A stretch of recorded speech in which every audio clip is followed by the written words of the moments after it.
Welcome to the presentation of Chapter 3, The Second Way, from the DevOps Handbook. We will be discussing problem solving, working within complex systems, quality control, and system optimization. Having the ability to foresee problems and preventing them save an organization an amount of resources, such as time and money. So seeing problems as they occur has to do with detecting problems early on, solving it quickly, and identify how it can be prevented in the future. Swarming is a collaborative framework technically used to support an organization. The idea is to get a whole team to solve a single problem, or whenever there is a problem in the production line. So each and everyone's idea is needed on board than a handoff. In providing solutions to issues in the production line, swarming becomes essential because it prevents further complex issues such as loss of information due to system down and changing circumstances.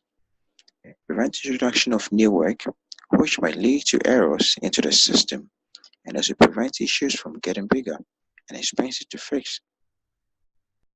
One weakness that every system will always have is human error. It can work its way into any system at any given point. And it's not so much that mistakes are made, but that humans have the inability to account for every possible scenario within a complex system. This is especially true for systems that can give differing results from identical processes.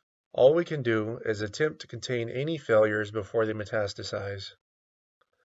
The goal of a safe system is to catch the problems in the early stages. This will avoid worker injury, reduce waste, and hopefully prevent a negative customer experience. The best practices for a safe system are managing the work being performed while monitoring for problems. Then, once a problem is found, swarming it with all available resources so that it can quickly be resolved. And once it has been resolved, sharing that new knowledge with the rest of the global project. And then, finally creating new leaders that will develop the same safe system capabilities. The way we naturally react to accidents and incidents is to add in more quality checks or inspections, with the assumption that if we had had more of these checks in the first place, the incident wouldn't have happened. Unfortunately, this leads to unsafe systems, as all it really does is introduce more points of failure into the system. The key isn't more quality control, it's more efficient quality control. Adding in processes that require approval or judgment calls from entities not directly involved in the work lowers the quality, increases cycle time, diminishes feedback, and reduces learning. Examples of ineffective quality control methods include first having a separate team handle tedious work for another team. This type of work should be automated so that the relevant team can keep a hand on their work and keep it moving forward. Having another team do it creates more opportunity for human error and longer wait times for work exchange.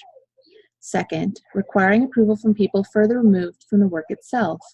They're often busy with their own work causing delays, and the further removed from the actual work they are, the less equipped they are to make the best choice. It can lead to ineffective bureaucracy holding up work, waiting for meaningless rubber stamp approval.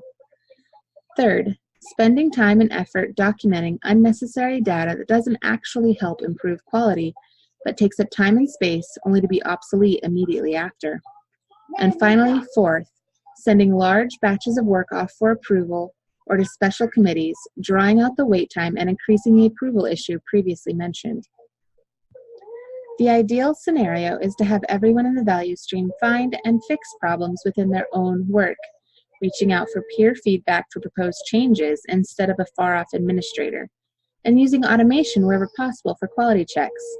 This means developers can do tests on demand instead of waiting on separate divisions or committees to not only get back to them with results, but to schedule the tests in the first place. This shared responsibility means feedback is received and learned from immediately. The result is, quote, improved outcomes and accelerated learning, end quote. In lean manufacturing, there are two customers to consider, the external and internal.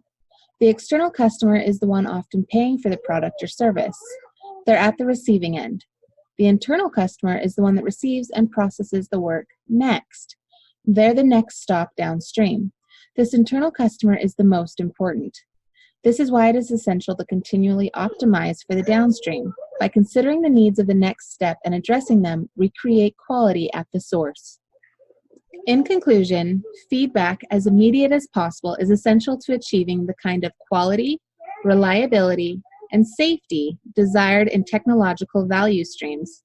This requires seeing problems as they occur, swarming and solving problems, which builds new knowledge, pushing quality towards the source, and ensuring success by continually optimizing downstream.